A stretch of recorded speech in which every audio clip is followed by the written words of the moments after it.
Hello student, हम आज आबकारी अधिनियम को ही आगे कंटिन्यू करेंगे।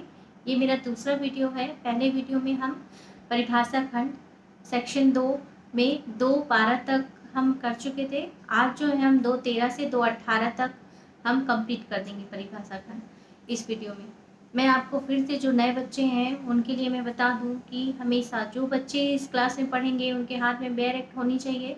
पहले मैं हिंदी में पढ़ूंगी और इंग्लिश में पढ़ूंगी, फिर उस सेक्शन को एक्सप्लेन करूंगी और एक्सप्लेन करने के बाद पीएससी में उससे जो भी पूछे गए प्रश्न हैं उस प्रश्नों को हम करेंगे। और जब ये परिभाषा खंड 2:18 तक कंप्लीट हो जाता है उसके बाद फिर मैं एक सेशन रखूंगी जिसमें पूरे जो परिभाषा खंड से ही लिए गए जितने भी ऑब्जेक्टिव अभी तक पूछे गए हैं या ऑब्जेक्टिव फॉर्म में जितने भी प्रश्न बनते हैं उस कोर को हम कवर करेंगे। तो चलिए स्टार्ट करते हैं। तो यहाँ पे मैं बता दूँ कि जो भी नए बच्चे हैं वो अपने सामने बेयर पढ़ें। ये हम बिल्कुल पारंपरिक तरीके से ही पढ़ेंगे। पहले मैं हिंदी में पढ़ूंगी जो बेयर में लिखा है, फिर इंग्लिश में और उसके बाद फिर मैं एक्सप्लेन करूँगी। ये इसलिए भी ज़रूरी है कि हिंदी मीडियम वालों को अगर ऐसा लगता है कि आज तो वो प्रीलिम्स में पास हो जाएंगे लेकिन मेंस में उनको प्रॉब्लम जाएगी, वो ही प्रॉब्लम इंग्लिश मीडियम वालों को हिंदी के शब्दकोश के लिए जाएगी। तो इससे हमारा मेंस की भी तैयारी हो रही है साथ साथ प्रीलिम्स की, क्योंकि मेंस में हमको हिंदी से इंग्लिश ट्रांसलेशन और इंग्लिश से हिंदी ट्रांसलेशन आएगा जो कि किसी भी एक्ट से पूछ सकता है पीएससी। तो हम उस आधार को देखते हुए अभी से मेंस की प्रिपरेशन को साथ लेते हुए प्रीलिम्स की तैयारी करेंगे। तो चलिए आप सब अपने बेरेट निकाल लीजिए। और 2:13 मदिरा। मदिरा से अभिप्रेत है मादक मदिरा और उसके अंतर्गत मद्यसार, स्पिरिट ऑफ वाइन, स्पिरिट, मद्य, ताड़ी, बियर ऐसे समस्त तरल पदार्थ जो अल्कोहल से बने हैं या जिनमें अल्कोहल और कोई भी ऐसा पदार्थ जिसे राज्य सरकार सूचना द्वारा इस अधिनियम के प्रयोजन के लिए मदिरा घोषित करे आता है। Liquor. Liquor means intoxicating liquor and includes spirit और वाइन, स्पिरिट, वाइन, तारी, बियर और liquid consisting of containing alcohol and any substance which state government may be notification declared to be liquor for the purposes of this act। तो हमेशा यहाँ से ये प्रश्न पूछता है कि मदिरा, सबसे पहले आपको ये ध्यान रखना है कि मदिरा इम्पॉर्टेंट है। मदिरा कौन से सेक्शन में है? तो ये 2:13 मैंने जैसे पहले बताया परिभाषा खंड 2 है तो परिभाषा खंड में पॉइंट वाइज है 1 से लेके 18 तक है। तो यहाँ पे 2:13 में मदिरा के विषय में बताया गया है। हमेशा ये पूछा जाता है कि किस सेक्शन में है या मदिरा किस सेक्शन में है, या ये पूछते हैं कि मदिरा के अंतर्गत क्या क्या आता है। मदिरा के अंतर्गत मद्यसार, स्पिरिट ऑफ वाइन और स्पिरिट, मद्य, ताड़ी, बियर या समस्त ऐसे पदार्थ आते हैं जो अल्कोहल से बने हैं। तो ये जो ये लाइन है इसको आप बिल्कुल हाईलाइट कर लें क्योंकि यहाँ से ही प्रश्न पूछे जाते हैं पीएससी में। 13 क के विषय में ये बताऊं, जैसे कि मैं हमेशा बोलती हूँ कि जहाँ पे भी कोई भी संशोधन से संबंधित कोई भी सेक्शन है तो उसको हमको सबसे पहले ये ध्यान देना है कि वह कब संशोधित हुआ। तो यह जो 13 का है वो 17 अगस्त 2017 को ऐड किया गया है। मदिरा दुकान। मदिरा दुकान से अभिप्राय होगा फुटकर दुकान जिन्हें मदिरा दुकान के विक्रय हेतु अनुज्ञप्ति प्रदान की गई है। इसमें होटल तथा सामान्य मद्यपान गृह सम्मिलित नहीं होंगे। Liquor van sale means retail shops or are licensed sale liquor and sale not include any hotel or common drinking house. तो देखिए यहाँ पे हमेशा ये ध्यान रखना है कि जिसे अनुज्ञप्ति प्रदान की गई है विक्रय हेतु ये तो मदिरा दुकान होगी, लेकिन यहाँ पर से यहाँ से प्रश्न ना आने की बजाय यहाँ से आता है कि मदिरा दुकान में क्या क्या शामिल नहीं है। तो आप हाईलाइट कर लेंगे कि इसमें मीन्स मदिरा दुकान में होटल तथा सामान्य मद्यपान गृह सम्मिलित नहीं है। तो ये शब्द यहाँ से ही प्रश्न पूछा जाता है, आप इस चीज को ध्यान रखेंगे।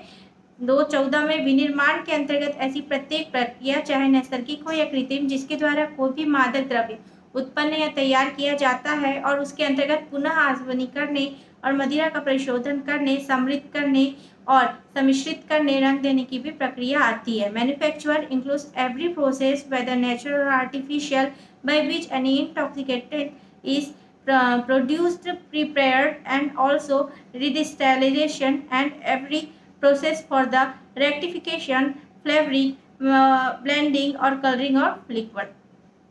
तो विनिर्माण बहुत इंपॉर्टेंट है, आपको ये ध्यान रखना है कि विनिर्माण कौन से सेक्शन में है। और यहाँ पर से ये जानना आपको बहुत आवश्यकता है कि नैसर्गिक और कृत्रिम दोनों प्रकार का बात कर रहे हैं। नैसर्गिक प्रकार भी शामिल है, कृत्रिम प्रकार भी शामिल है। तो आपको ये ध्यान रखना है कि दोनों प्रकार में ऐसा जो भी परिशोधन करना, उसमें सम्मिश्रित करना, सम्मिलित करना या रंग देने की प्रक्रिया भी विनिर्माण करने के प्रयोजन में ही आता है। 2.15 में स्थान के अंतर्गत गृह, भवन, दुकान, बूथ, टेंट, आहता स्थल, जलयान, बेड़ा और यान आते हैं। Place includes house, building, shop, boat, tent, enclosure, space, vessel. तो बहुत सारी चीज़ें आती हैं। आप ये चीज़ को देखेंगे कि स्थान सिर्फ हम आबकारी अधिनियम में नहीं, स्थान शब्द आप और भी बहुत सारे अधिनियम में पढ़ेंगे। तो किस समय किस स्थान में क्या आता है, इस चीज़ को आपको ध्यान रखना होगा। 2.16 है विक्रय। विक्रय को निर्दिष्ट करने वाली अभिव्यक्तियों के अंतर्गत है दान के रूप में ना होकर अन्यथा किया गया कोई भी अंतरण। Expression referring to sale, includes and transfer otherwise than by way of gift. तो दान के रूप को छोड़कर, यहाँ पर से हमेशा जब प्रश्न पूछता है तो विक्रय में दान सम्मिलित नहीं होता है, इस चीज को ध्यान देंगे। तो दान के रूप में ना होकर उसके अलावा दान को छोड़कर जितना भी अंतरण है वो विक्रय के अंतर्गत आएगा। 16 का, अब जैसे 16 का आ गया है तो यह भी 17 अगस्त 2018 का संशोधन है। मदिरा का विक्रय से अभिप्रेत है मदिरा दुकान के परिसर से अन्यत्र स्थान पर क्रेता द्वारा उपभोग के लिए मदिरा दुकान द्वारा प्रतिफल प्राप्त किए जाने पश्चात मदिरा का प्रदान।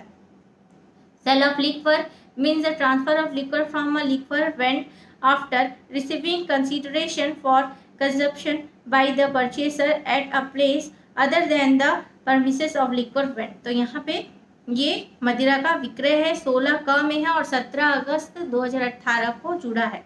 2.17 स्प्रिट। स्प्रिट बहुत बार पूछा है पीएससी में। स्प्रिट से विपरीत है कोई भी अल्कोहल युक्त मदिरा जो आसवन द्वारा भी प्राप्त होती है, चाहे वह विकृत हो या नहीं। Spirit means any liquor containing alcohol obtained by distillation whether it is denatured or not। तो यहाँ पे क्या बोल रहा है, यहाँ पर का जो पिन पॉइंट है, कहा जा सकता है आसवन, आप हाईलाइट करेंगे, आसवन द्वारा भी प्राप्त हो चाहे विकृत हो या नहीं। मतलब स्प्रिट जो है हमेशा आसवन द्वारा प्राप्त होती है और जरूरी नहीं है वो विकृत हो या नहीं, उससे कोई प्रभाव नहीं पड़ता है। तो आप हाईलाइट करेंगे अपने बैरेट में, आसवन द्वारा भी प्राप्त होती है चाहे विकृत है या नहीं। 17 ये मदिरा की आपूर्ति जो भी 17/8/2017 को जोड़ा गया है और इससे अभिप्रेत है होटल या सामान्य मद्यपान गृह अनुज्ञप्ति के आधार पर प्रतिफल हेतु मदिरा का प्रदाय इस शर्त पर करने हेतु जारी किया गया है। ऐसे मदिरा का उपभोग ऐसे होटल तथा सामान्य मद्यपान परिसर गृह के भीतर किया जाएगा। 2.18 है ताड़ी। ताड़ी से विपरीत है किसी भी जाति के ताड़ के वृक्ष से निकाला गया रस, किण्वित या अकिण्वित। ताड़ी means fermented or any fermented juice drawn for any kind of palm tree। तो देखिए ये ध्यान दीजिएगा कि ताड़ी बहुत इंपॉर्टेंट है, हमेशा पूछा गया है, पीएससी में कई बार पूछा है। और यहाँ पे आपको ये ध्यान रखना है कि ऐसा रस जो किण्वित हो या अकिण्वित, दोनों के दोनों रस इसमें शामिल होते हैं। 2.19 है परिवहन से अभिप्रेत है राज्य के भीतर एक स्थान से दूसरे स्थान पर लेके जाना, जो कि परिवहन से अभिप्रेत है। तो यहाँ पे हम देखेंगे तो 2.19 तक में आप परिभाषा खंड उसका सेक्शन जो है परिभाषा 2 है और उसमें टोटल 19 परिभाषाएं हैं और 2.19 तक की परिभाषा हम कंप्लीट कर चुके हैं। और इसको देख के मैंने पूरी उसमें बताया भी है कि इस तरीके के प्रश्न पूछे जाएंगे और कौन कौन से सेक्शन इम्पॉर्टेंट है और कौन कौन सी परिभाषा खंड इम्पॉर्टेंट है। तो इन सारी चीज़ों को आपको ध्यान में रखते हुए पढ़ना है। मैं आपको हमेशा कहती हूँ ये ज़रूरी नहीं है आप हिंदी मीडियम वाले हैं तो आपको बैरट में इंग्लिश में भी पढ़ना है, और अगर आप इंग्लिश मीडियम वाले हैं तो आपको हिंदी में भी पढ़ना चाहिए। क्यों? क्योंकि आप प्रीलिम्स तो निकाल लेंगे लेकिन आपको जब मेंस है, मेंस में आपको प्रॉब्लम जाएगी। इसलिए हमको जो करना है अभी ही करना है, हमको प्रीलिम्स की तैयारी ऐसी करनी है कि हम मेंस में कोई प्रॉब्लम ना जाए। हमारे अनकॉन्शियस माइंड में हम जो भी पढ़ते हैं वो रहता है। आप ठीक है आपको इंग्लिश पढ़ते नहीं बनता है या हिंदी पढ़ते नहीं बनता है इंग्लिश मीडियम वालों को, लेकिन फिर भी पढ़िए। जैसे जैसे आप पढ़ेंगे उन शब्दों से आप परिचित होते जाएंगे।